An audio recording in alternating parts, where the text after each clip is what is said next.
scientist. As far back as the 1920s, when he began as FBI director, Hoover had gone after persons like Marcus Garvey. Garvey's organization, the Universal Negro Improvement Association, had a membership numbering in the millions, and somehow Hoover found this threatening and worthy of surveillance and undermining attempts. Garvey's influence had been international and had drawn world attention to America's treatment of black people. Paul Robeson was another who was viewed by Hoover as an enemy. This reporter has personally examined thousands of FBI, CIA, and other U.S. government agency documents that were kept on Paul Robeson. Robeson, like Garvey, had an international audience at his command, and he used that platform to denounce racism in the United States. Most importantly, however, were the questions raised by the State Department as to my political opinion. Here's a question of whether one who wants to sing and act can have, as a citizen, political opinion. And in attacking me, they suggested that when I was abroad, I spoke out against injustices to the Negro people in the United States. I certainly did. And the Supreme Court Justice just ruled, Judge Warren, in the segregation cases, that world opinion had a lot to do with that ruling, that our children, Negro children, can go to school like anybody else in the South. I'm very proud to have been a part of directing world opinion to precisely that condition. The second, that I fight for the independence of the colonial peoples of Africa. Bandung, the colored peoples of the world assembled and made it clear that nobody is going to tell them what to do. They're going to have the independence. I'm proud of that. When the 60s came, many factions of the civil rights movement had developed the same international perspective. Those of us living in the United States who see ourselves as, and who are in fact, you know, descendants of the Africans who were brought to this country, who were enslaved, and who were rebelling and revolting now against our oppressive condition, and we are concerned about Africa. We see Africa as our motherland, and we feel that we have a responsibility to speak with as much passion as any other African on this issue. The United States government says that change must come in South Africa through peaceful means. That same government has over 500,000 troops in Vietnam fighting not white people, but brown Vietnamese. So it is small wonder that the civil rights movement was also subjected to heavy attack by Hoover. Billions of government dollars were spent in this direction. Many of these activities were not only unwarranted, but of questionable legality. The congressional hearings into the assassination of Dr. King bore this out. 2 FBI agents testified before a Senate committee chaired by Senator Frank Church.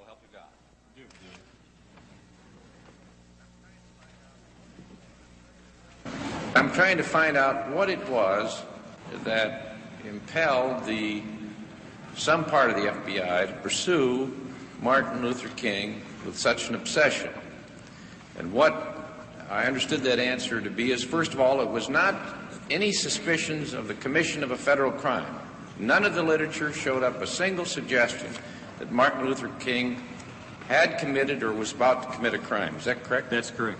Yes, Senator, but at this point, much of what was being done did involve challenges to local laws. And there is a very strong suggestion that King was seen as rallying the lawbreakers and would-be lawbreakers, albeit for a cause that sounded pure. I'm looking now in terms of, if we look at what might have gotten the Bureau started, and if we remember at the same time he is extremely critical of the Bureau's own law enforcement efforts. We see throughout these documents and the New Left documents that it is taboo to criticize the Bureau and particularly the director. Well, was he ever charged with fomenting violence? Did he ever participate in violence? Was it ever alleged that he was about to be violent? That was the very opposite of his philosophy, Senator. So that it was neither the fear of commission of a crime or the commission of violence. Was there any serious charge that he himself was a communist? No such charge ever was made. So that what was left then was a decision on the part of some persons or person within the FBI that he should nevertheless be pursued. And replaced. And the basis for that apparently was political.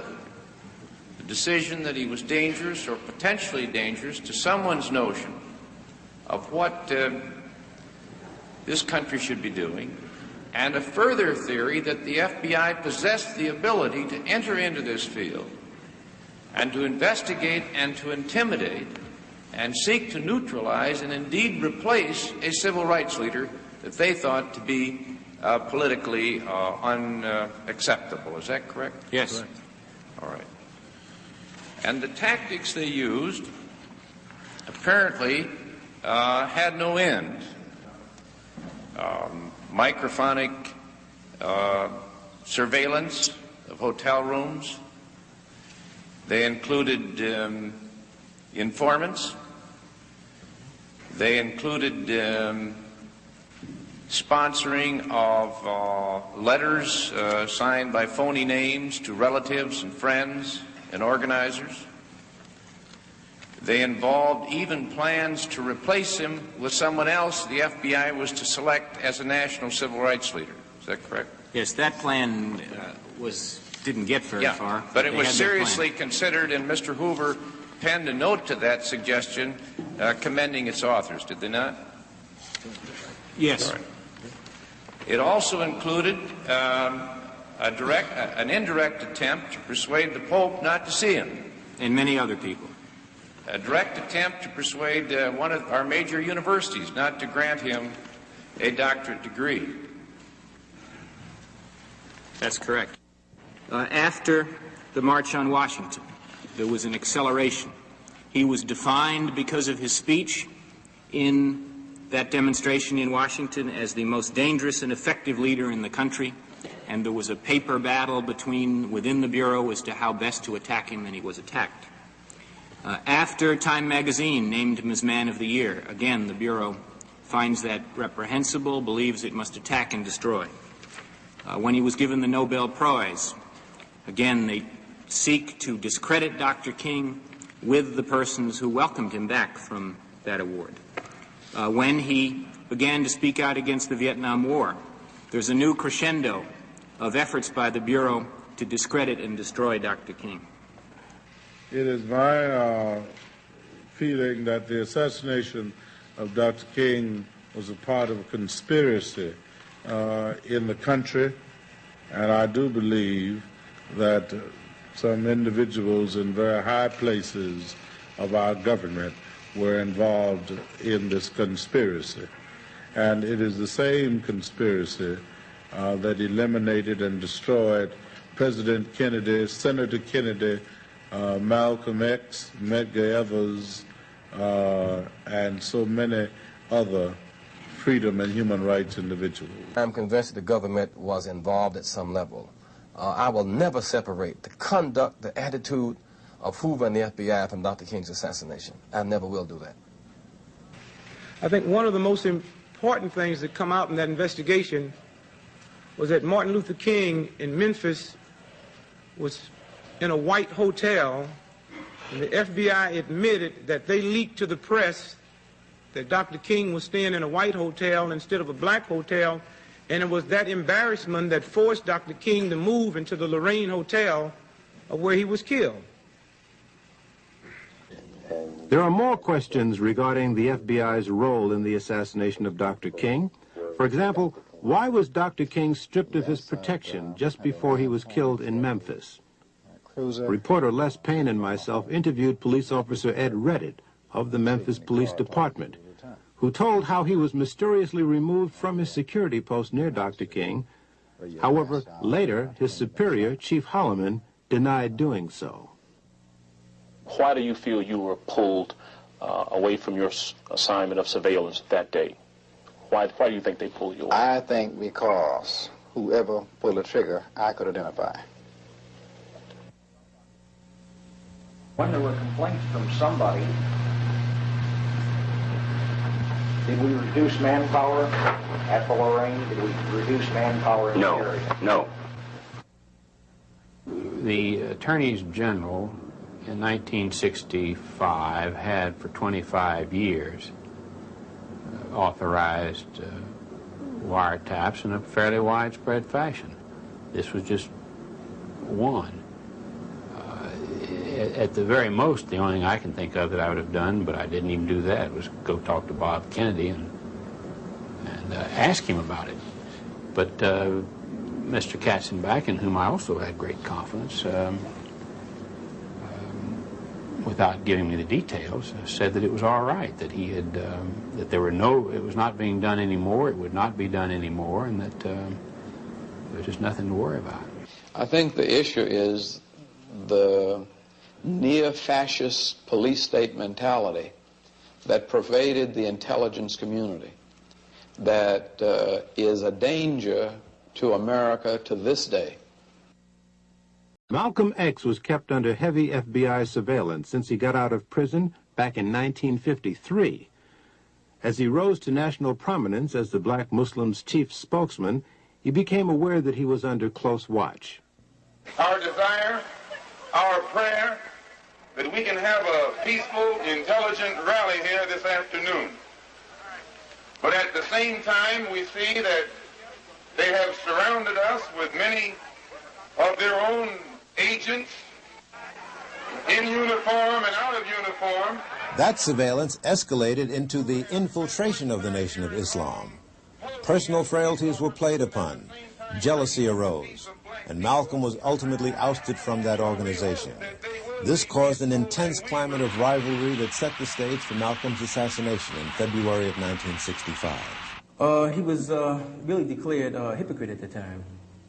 And because of some of the things that he was saying in regards to the Honorable Elijah Muhammad, may God be pleased with him, a strong position was really taken against him. The ministers began to speak out against the things that Malcolm was saying in regards to the Honorable Elijah Muhammad, accusations that he had made about the Honorable Elijah Muhammad. He had accused the Honorable Elijah Muhammad, for instance, of fathering children and etc. And you must understand that at that time, the Honorable Elijah Muhammad, to the Muslims then, was held in such high reverence as you would even think of any prophet being held in high reverence. And this is the kind of love and admiration that the Muslims at that time had for the Honorable Elijah Muhammad. So when Minister Malcolm began to say those things, it was taken as an outright lie. I would say that, take for instance, one time in the Muhammad Speaks at that time, the newspaper printed a big article concerning the chief hypocrite. And it actually had a picture of Malcolm's head, you know, rolling or bouncing down the street at that time. And, you know, the way that picture is depicted, you know, he has little horns on his head and things like this here. So indirectly, I would say that a very, very strong position was taken against him. Yes, he's immoral. You can't take 9 teenage women and seduce them and give them babies and not tell me and then tell me you're moral. You could do it if you admitted you did it and admitted that the babies were yours. I'd shake your hand and call you a man. A good one, too. But anytime you seduce teenage girls and make them be charged with adultery, make them hide your crime, why, you're not even a man, much less a divine man. So, and this is what he did. He took at least 9 that we know about. And I'm not speculating because he told this to me himself. Yes, that's why he wanted me dead, because he knew that as soon as I woke up, I'd tell it. Plan of action was basically what took place.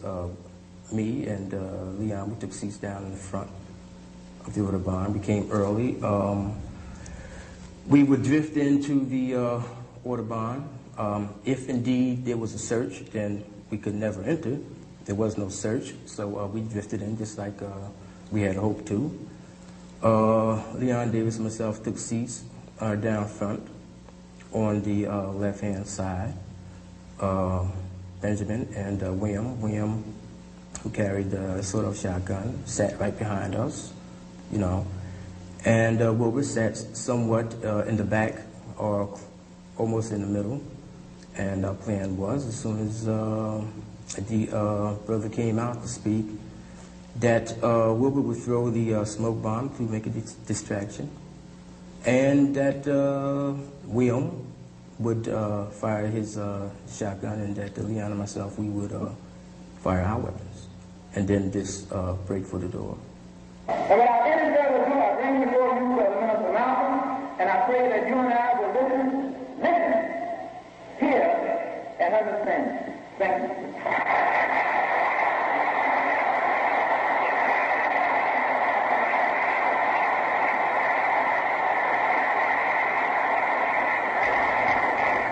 Salam alaikum.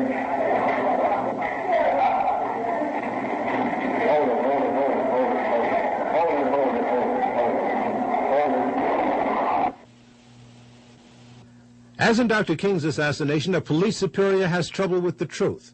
He tells reporters that 2 suspects were arrested at the Audubon. Later, official police reports say that 1 was arrested. Also, listen closely as the police official carefully handles the question about police on the scene. We have 2 suspects in custody now. Where were they arrested? Who fired the shot? I wouldn't know that at this time. Where were they arrested, sir? One of these men was arrested on the street by one of our patrolmen close by. There were no police at this meeting, were there, Inspector? There were no uniformed policemen assigned inside this ballroom. No uniformed police on the scene. Does this mean that police out of uniform were there? And if so, why didn't they take action? What were they doing there? This behavior pattern rings a bell of striking similarity with the behavior pattern of the CIA overseas. The church committee produced cables, demanded and got cables, which proved it traced the CIA's plan to kill Lumumba. Sid Gottlieb got on a plane and went to Leopoldville. Headquarters sent a cable saying, use the poison. Gottlieb was couriering for the poison. Headquarters sent a cable saying, you have to use it promptly because it deteriorates. And they had a plan to try and get it into his toothpaste or give it to him in a Mickey at some social function. And then there's a gap, and no cables, no explanation of what happened. Then 5 weeks later, he's beaten to death on an airplane. And unfortunately, though, the airplane was in the control of people who had agency cryptonyms. And the gap of what happened has never been answered. The men who were involved and were responsible obviously aren't speaking out, and there's no paper to prove anything. So perhaps the same tactics were used against the civil rights movement. Heavy infiltration of the ranks, spread the seeds of dissension, then step back and let the blood spill.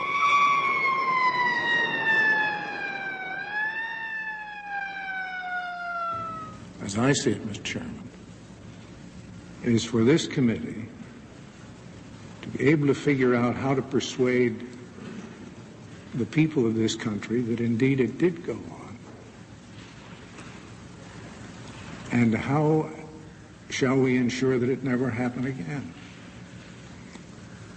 But it will happen repeatedly unless we can bring ourselves to understand and accept that it did go on.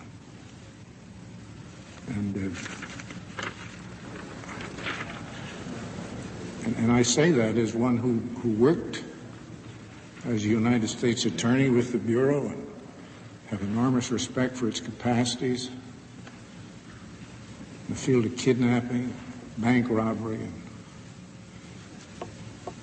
a lot of other things, but am appalled to learn what if it's correct, the intelligence side of that Bureau was up to for so long.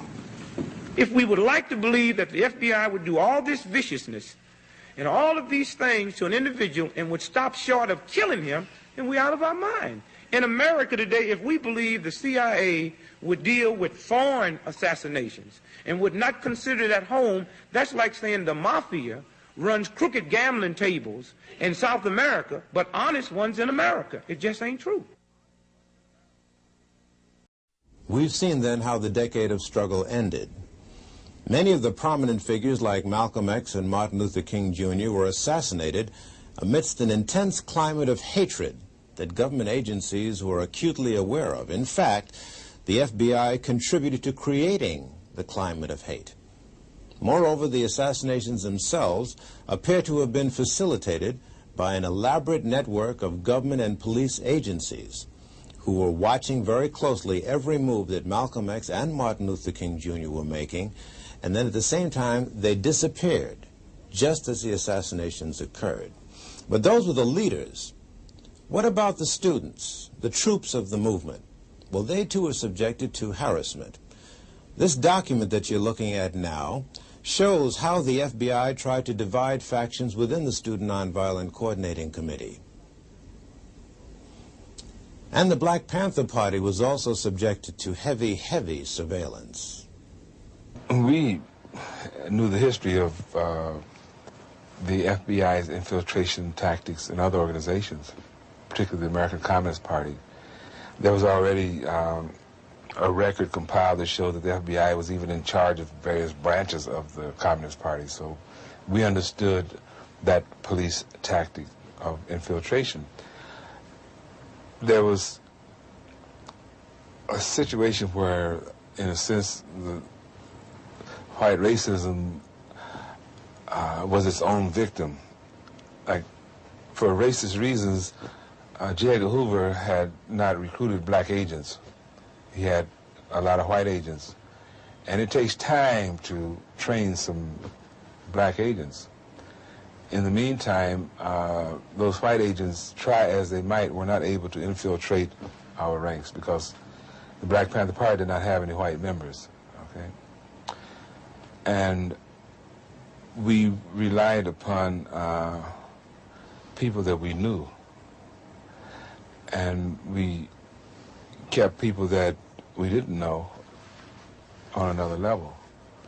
And I think this is why we didn't suffer more, put it that way, because they did catch up and start a crash program of recruiting black agents, and they very quickly filled that gap, but it took them about a year to do it.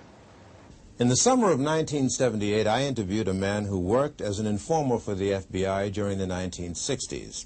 His name is Darthard Perry, also known as Ed Riggs, also known as Bill Perry, also known as Othello.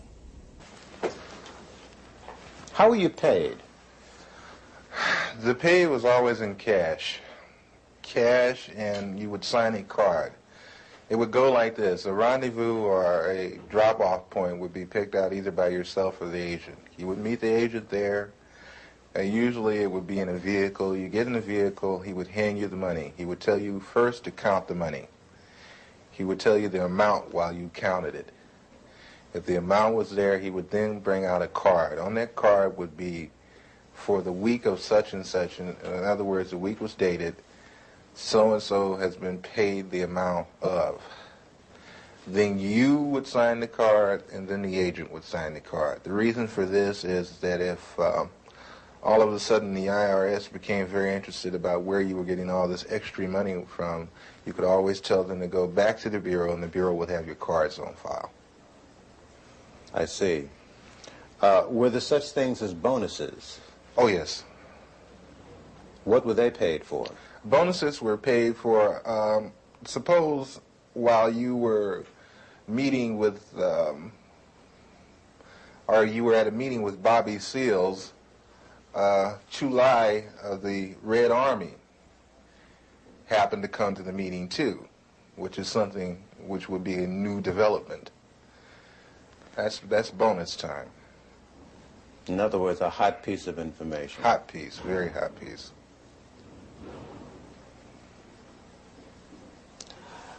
Did you ever suffer pangs of conscience? Quite a few times. Quite a few times. I still suffer pangs of conscience. I suffer from the fact that a lot of people trusted me, and I misused that trust. I suffer from the fact that a lot of information that I gave out was the undoing of certain groups or certain people. I suffer from the fact that I'm on the run constantly.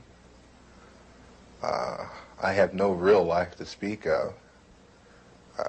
You have no family life, really? You have a wife? No, I don't have a wife. I do have a child. I can't see her that often. I have to stay away from them because once I come around, the Bureau shows up and harassment starts. I have very few close personal friends, no one to really confide in. It's like being on the outside of a glass jar and everything is happening inside the jar, but you're on the outside. You can see it happening, but you can't participate.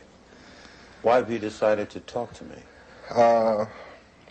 For the simple reason, I think this information should be getting out, should be put out to the public. I think not only black people, but everyone should become aware of what your so-called law enforcement agencies do to so-called enforce the law. Because between you, myself, and the audience, I've seen more felons in law enforcement than I have in prison. Many would say, well, look, you yourself just got through saying that the BLA was involved in criminal activity. What's wrong with wanting to put them in prison? How would you answer them? I would answer them this way. First off, we have to understand why they did what they did. But I'm not even going to go off into that psychological hoo-ha. What I'm going to say is when you become just as bad as the people that you go after, then there's nothing gained and a whole lot lost. You also were active in the infiltration of many cultural groups. Before we go into that step by step, how much research and study did the FBI engage in of black culture in the late 60s? A great amount. Give me an idea. From the thing is, I can, they have a file on every type of magazine that blacks read. They have a file on the music. Music? Music, dance, theater, actors, comedians, you name it, man. And they would actually study these different... Yes. Oh, yes, definitely. What would they do with music? To understand the people, you have to understand the culture. To infiltrate, you have to understand. You had a lot of so-called white liberals that were infiltrating the so-called black groups using the information that they had gathered from the studies of blacks. You mean just to understand the behavior pattern of our people? Oh, yeah. I can, Will Heaton could name out some jams of Miles Davis that I hadn't even heard of. He could name off some books that I hadn't even read pertaining to black culture. Do you ever see agents actually studying the music of... Yes, yes. Yes, I've seen them going over even video portion of cultural events. The understanding, like when, okay, you have an organization like Leroy Jones Black House. You remember that? Okay, Leroy Jones's place, which was done on the thing of tribalism. That's where I first heard the word Kintu, Mantu, Huntu, Hintu. These words of the African continuum. I learned that from an agent. He ran it down to me. They make in-depth studies of the personalities of the people they're dealing with too, culturally. It always helps when it's a thing of you can take their culture and use it against them. How large would you say an extensive collection on our culture would you say the FBI has? Would you rate it as large as a particular library, like the Schomburg Library in Harlem? Or... I would rate it better.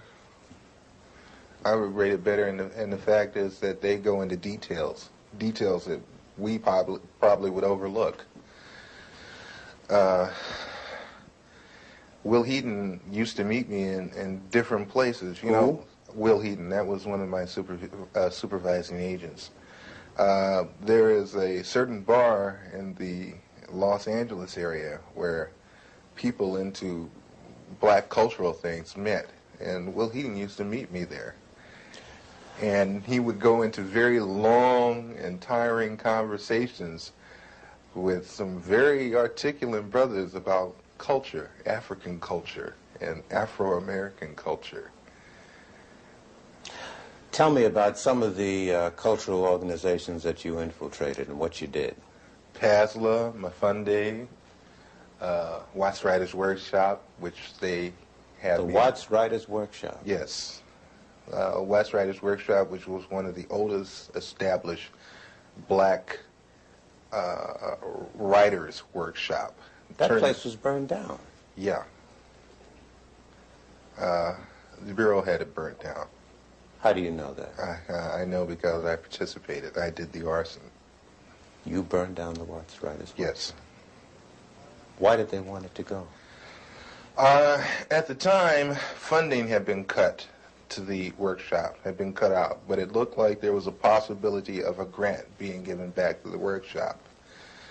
And if there was no theater, there would be no grant. How did you do it? 2 cans of kerosene, Purex bottle, gasoline, and a flare, highway flare. Why didn't you use more sophisticated stuff? Oh, no. No. You're never overly sophisticated. It's too obvious. This way you make it look like, you know, maybe somebody in the neighborhood that got kicked out of theater at one time got mad and came and burned the damn theater up, that kind of thing. But you were involved in this theater? I mean, didn't it get to you at all what you were? Hey, man, that got to me a great deal. I love that theater. I built the stage. You built the stage? Oh, yeah. When I got to the workshop, the stage that had been, the original stage that had been built needed an extension on it. The original part of the stage was in terrible condition. They had no lighting system. I put the lighting system in myself. I put the stage in myself. And that was a stage, man. And that was a theater. It's a nice theater. Who was the director of that workshop? Harry Dolan. Harry Dolan. Some very, very well-known artists supported that workshop, gave money to it. Some very well-known artists came out of the Watts Writers Workshop. You know, Glenn Tubman, Yaphet Kotto. Sidney Poitier used to come down there and give a class. Sammy Davis Jr. used to come down there all the time. Quincy Jones used to come there and give music classes. We had our own 8-track studio setup for sound. We had our own sound room there. Was part of your other activities and responsibilities to study the profiles of celebrities who were supportive of organizations? Definitely, and especially, like I said, psychological backgrounds, weaknesses and strengths. Did he have a weakness for blondes? Did he have a weakness for money? Did he snort cocaine? Did he smoke marijuana? They even get into, and that's one thing the Bureau loves is their sexual background. They have files and files on different blacks, not only celebrities, but a lot of others, sexual activity. What would they do with this information? Oh, that's used as a weakness. So they would feed to these weaknesses? Yes. Did you see that happen? Oh, yes. Doc Holliday, who is one of the leaders of the BGF, Black Guerrilla Family, which is a prison gang in the California state prison system. Upon his release from prison, a certain sister made herself known to him at a nightclub, whereupon he moved in with her, and she picked up names, telephone numbers, information, that kind of thing. That lasted for a good 3.5 months. Was this an unusual thing, or did this happen often? No, that happens all the time. Did you yourself get involved in doing that? Yes. Give me an example. There was a gentleman that was on trial in Los Angeles that belonged to the BLA that had been busted in a southern state for a bank robbery, but was brought with 2 other people to Los Angeles to stand trial for the machine gunning of a police officer in Los Angeles. I was supposed to worm my way into the affections of his sister, and whatever it took to get the information that I needed as far as what kind of defense they planned to use as to turn this information over to the federal prosecution. Did you do it? I got the information, and thank God I didn't have to go through with the actual thing of sexual activity. What do you mean, thank God? The sister was rather unappealing. How did you justify to the organizations in which you had infiltrated yourself that you were living on an $800 a week stipend or on an $800 a week standard of living when most of them were living hand to mouth? Well, hey, brother, I'm hustling, I mean, hey, man, sell a little of this on the side, a little of that on the side, I get over, that kind of thing. In other words, ain't nobody's business but mine where I get the money. So, everybody took it for granted that I was possibly doing a little dealing on the side, that kind of thing. Then also, everybody liked me for the simple reason that I would do things that I didn't have to do. I would go out of my way.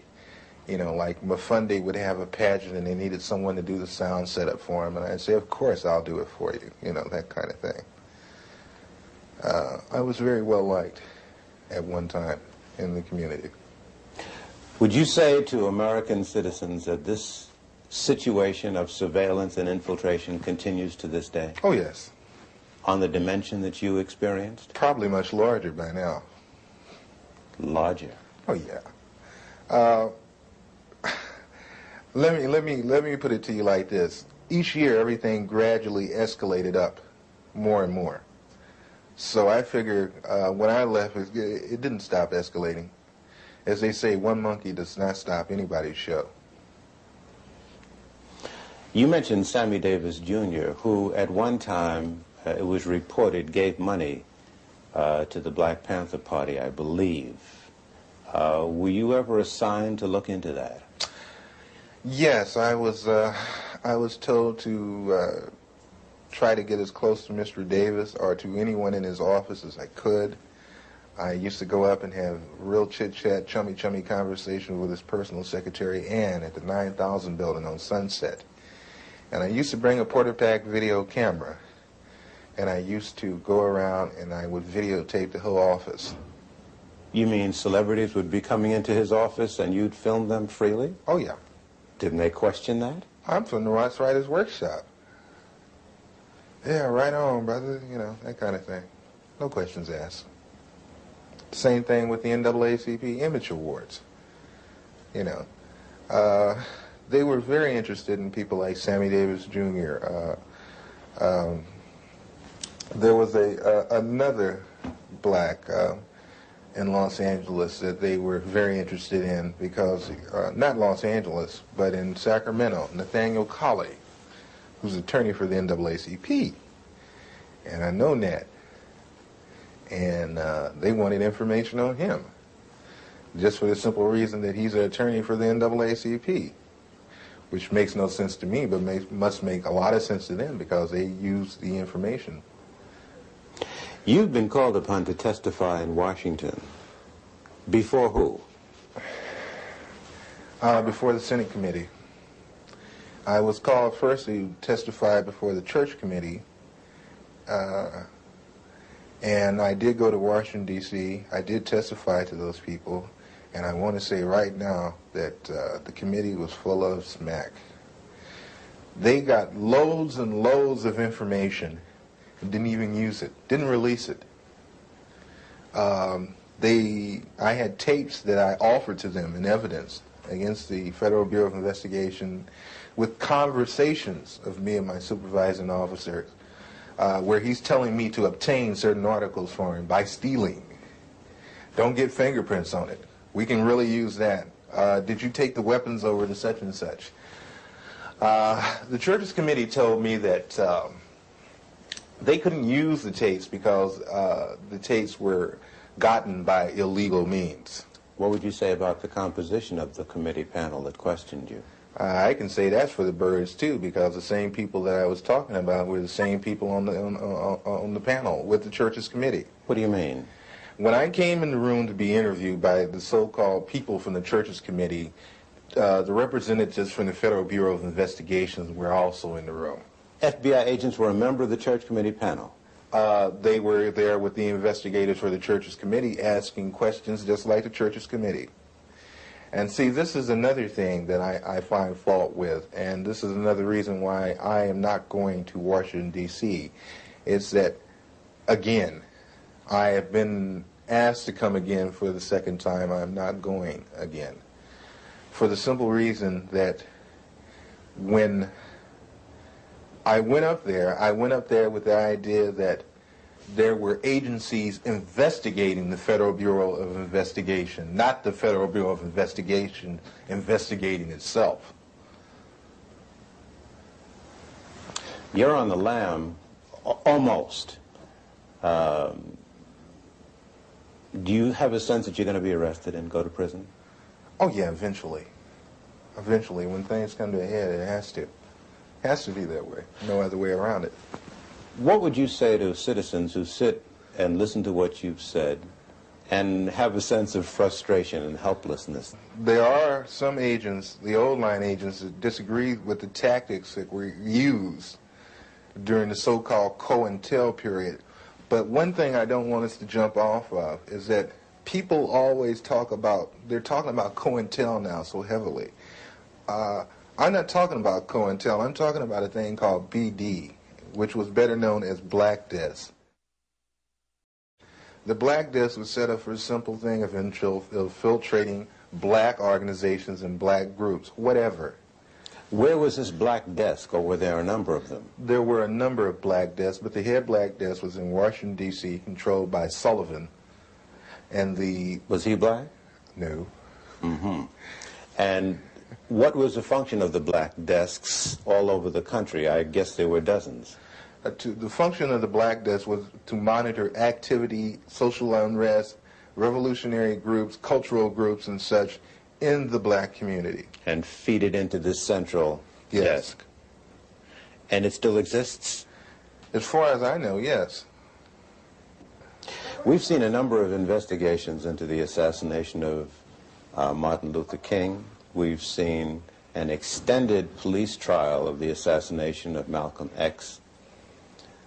What you seem to say substantiates what many black people say out on the street, that government agents or agencies knew that these assassinations were brewing and either participated in them or allowed them to take place. It would behoove black people, it would behoove all people, really, to question so-called the cut and dry one lone assassin theory.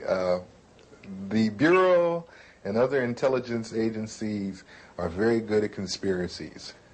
They are very good at setting people up to be killed. They are very good at making innuendos so the person will be killed. City police don't know about, because they have policemen in there. They don't let black people form anything without some policemen in there. And while I was in the black Muslim movement, over the black Muslim movement, many of the police who were sent to infiltrate us, they're black, would tell me, say, look, I'm a cop, but I have to come. They would tell me. I knew the Muslim movement was full of police. So don't you think anything is going down that they don't know about. The only thing that goes down is what they want to go down. And what they don't want to go down, they don't let it go down. Something else was used against the students that drove the final nails into the coffin. killing the movement. What stopped it, of course, almost dead in its track, and not by any accident, was a widespread and deliberately organized widespread use of drugs.